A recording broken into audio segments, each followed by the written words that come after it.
10 years. That's how long I poured myself into that company. Took it from a struggling regional outfit to a $100 million force. I kept the finances tight, expanded our reach, brought in top talent, and quietly cleaned up after the bad hires. I sacrificed everything: late nights, birthdays, my entire 20s.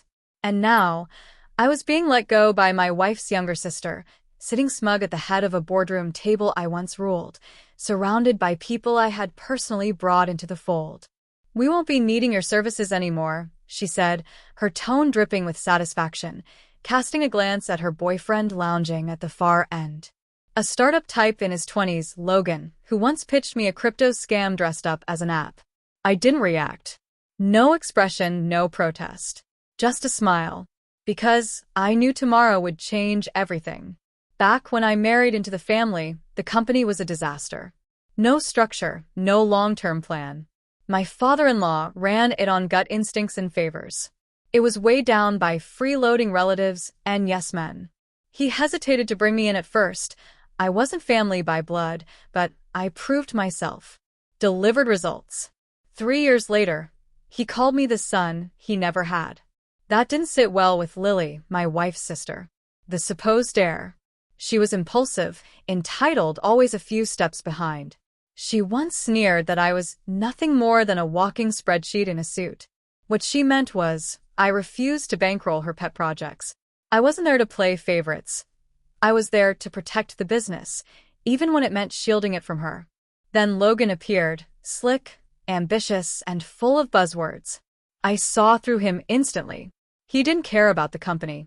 He wanted influence, and I was in his way. So they schemed, and now here I was, dismissed in a room full of people I once led. But they had no idea what I had prepared. After Dad's stroke, the board named Lily interim CEO.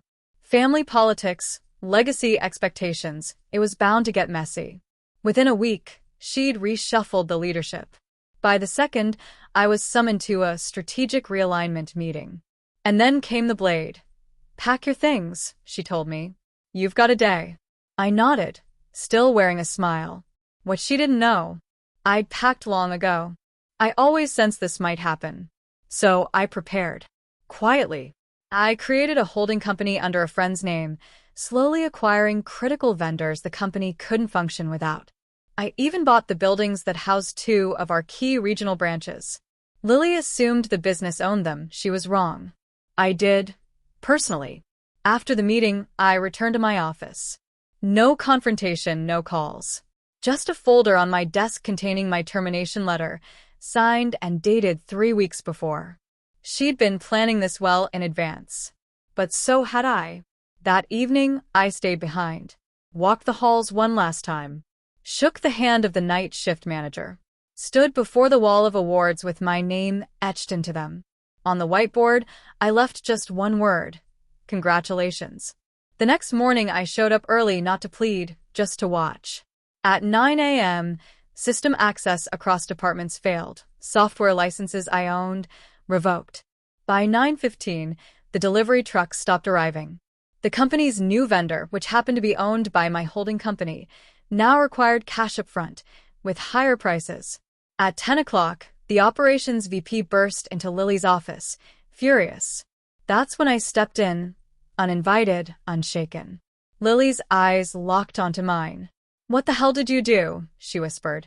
I laid a folder on her desk, lease termination notices. They had 30 days to move out or pay triple the rent. "Oh," I added, "your boyfriend missed a clause in the contract renewal." Amateur mistake. Logan arrived not long after, face tight with panic, trying to smile through the chaos. "I'm sure we can find a solution," he said. I looked him straight in the eye. "Your app pitch." I told him. I passed it to a contact at the SEC. They noticed some questionable phrasing in the fundraising documents. His face went pale. I turned to Lily. "This was never about the position," I said. "It was about respect." "You think you're going to ruin us?" she shot back. "No," I said. "You already did that. I'm just making sure the right ones get out intact." That afternoon, I walked out of the building for good, past the front desk, where the receptionist, Once the one who brought me coffee later turned into their eyes and ears, looked away. I didn't.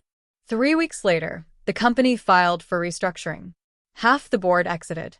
Lily resigned. Personal reasons. Logan? Under federal investigation. As for me, I started over. Leaner. Smarter. Already turning a profit. People say revenge is cold. I don't buy that. Revenge is precise. It's timing. Contracts. Silence. They gave me 1 day to pack. I left them no chance to rebuild. Because when you spend 10 years building something, you know exactly where the weak spots are. And exactly how to break them. They thought firing me was the end. It was only the spark.